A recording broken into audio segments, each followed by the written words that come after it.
में जाके बोलिए ट्रैफिक को रोकते नहीं। Okay, get out of here.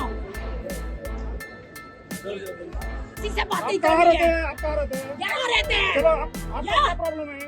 मुझे प्रॉब्लम है कि मैं इस रोड पर चलो, 1 घंटे से ज्यादा खड़ी हूँ। क्यों खड़ी हूँ? कहाँ पे वहाँ निकले आपका? चलो। ರಾಜಕಾರಣಿಗಳ ಮೆರವಣಿಗೆ ಅಂದ್ರೆ ಸಾಕು, ಸಾಮಾನ್ಯ ಜನರ ಪರಿಸ್ಥಿತಿ ನರಕದಂತಾಗುತ್ತೆ.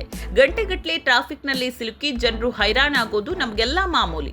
ಆದ್ರೆ ಮುಂಬೈನ ವರ್ಲಿಯಲ್ಲಿ ನಡೆದ ಒಂದು ಘಟನೆ ಇಡೀ ದೇಶದ ಗಮನ ಸೆಳೆದಿದೆ. ಒಬ್ಬ ಸಾಮಾನ್ಯ ಮಹಿಳೆ ಸಚಿವರ ಎದುರೇ ನಿಂತು ಸಾಕು ನಿಮ್ಮ ರಂಪಾಟ, ಮೊದಲು ರಸ್ತೆ ಬಿಡಿ ಅಂತ ಗುಡುಗಿದ್ದಾರೆ.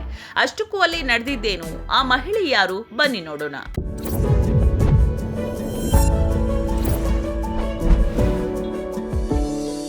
ಈ ಘಟನೆ ನಡೆದಿದ್ದು ಮುಂಬೈನ ಅತ್ಯಂತ ಜನನಿಬಿಡ ಪ್ರದೇಶವಾದ ಒರ್ಲಿಯಲ್ಲಿ.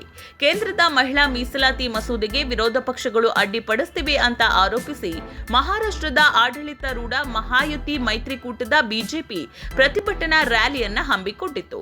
ಸುಮಾರು ಸಂಜೆ 5 ಗಂಟೆಯ ಸಮಯ.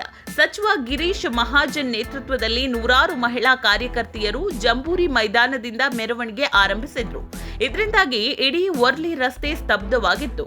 ವರ್ಲಿಯ ಆ ಭೀಕರ ಟ್ರಾಫಿಕ್ ಜಾಮ್ನಲ್ಲಿ ಮಹಿಳೆಯೊಬ್ಬರು ತನ್ನ ಪುಟ್ಟ ಮಗುವಿನೊಂದಿಗೆ ಕಾರಿನಲ್ಲಿ ಸಿಲುಕಿಕೊಂಡಿದ್ರು. ಶಾಲೆಯಿಂದ ಮಗುವನ್ನ ಕರೆತರುವಾಗ ಈ ರಸ್ತೆ ತಡೆ ಉಂಟಾಗಿತ್ತು. 1 ಗಂಟೆಯಾದ್ರೂ ವಾಹನಗಳು ಇಂಚು ಅಲುಗಾಡ್ತಾ ಇರಲಿಲ್ಲ. ಹಸಿವು ಮತ್ತು ಸುಸ್ತಿನಿಂದ ಮಗು ಅಳಲು ಶುರು ಮಾಡಿದಾಗ ಆ ತಾಯಿಯ ತಾಳ್ಮೆಯ ಕಟ್ಟೆ ಒಡೆಯಿತು. ಕಾರಿನಿಂದ ಕೆಳಗಿಳಿದ ಮಹಿಳೆ ನೇರವಾಗಿ ಸಚಿವ ಗಿರೀಶ್ ಮಹಾಜನ್ ಅವರ ಬಳಿಯೇ ಹೋದ್ರು. ಪಕ್ಕದಲ್ಲೇ ಇದ್ದ ಖಾಲಿ ಮೈದಾನವನ್ನ ತೋರಿಸಿ ಸಚಿವರನ್ನ ಪ್ರಶ್ನಿಸಿದ ಆಕೆ, ನಿಮಗೆ ಪ್ರತಿಭಟನೆ ಮಾಡಲು ಮೈದಾನ ಇದೆ, ಅಲ್ಲಿ ಹೋಗಿ ಮಾಡಿ, ಇಲ್ಲಿ ರಸ್ತೆ ತಡೆದು ನಮ್ಗೆ ಯಾಕೆ ತೊಂದರೆ ಕೊಡ್ತಿದ್ದೀರಿ ಅಂತ ಖಾರವಾಗಿ ಪ್ರಶ್ನಿಸಿದ್ರು.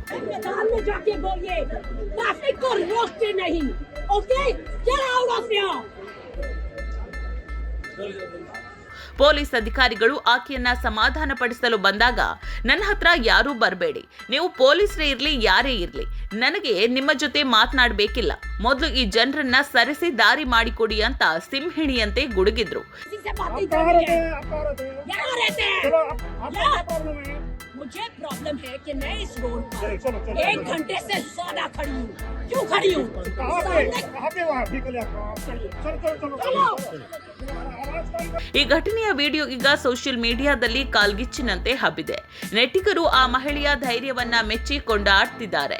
ಜನಪ್ರತಿನಿಧಿಗಳು ಜನರಿಗೆ ದಾರಿಯಾಗಬೇಕೇ ಹೊರತು ಅಡ್ಡಿಯಾಗಬಾರದು ಅನ್ನೋದು ಸಾರ್ವಜನಿಕರ ಅಭಿಪ್ರಾಯ. ಒಬ್ಬ ತಾಯಿಯಾಗಿ ತನ್ನ ಮಗುವಿನ ರಕ್ಷಣೆಗಾಗಿ ಸಚಿವರನ್ನೇ ಎದುರಿಸಿದ ಆಕೆಯ ನಡೆಯ ಬಗ್ಗೆ ಈಗ ಎಲ್ಲೆಡೆ ಚರ್ಚೆಯಾಗ್ತಾ ಇದೆ. ರಾಜಕೀಯ ಲಾಭಕ್ಕಾಗಿ ಸಾಮಾನ್ಯ ಜನರ ಮೇಲೆ ಸವಾರಿ ಮಾಡೋದು ಎಷ್ಟು ಸರಿ? ಆ ತಾಯಿ ಕೇಳಿದ ಪ್ರಶ್ನೆ ಕೇವಲ ಒಬ್ಬ ಸಚಿವರಿಗಲ್ಲ, ಇಡೀ ವ್ಯವಸ್ಥೆಗೆ ಹಾಕಿದ ಸವಾಲಾಗಿದೆ. ಈ ಘಟನೆಯ ಬಗ್ಗೆ ನಿಮ್ಮ ಅಭಿಪ್ರಾಯವೇನು? ನೀವು ಕೂಡ ಇಂತಹ ಪರಿಸ್ಥಿತಿ ಎದುರಿಸಿದ್ದೀರಾ? ಕಮೆಂಟ್ ಮಾಡಿ ನಮಗೆ ತಿಳಿಸಿ.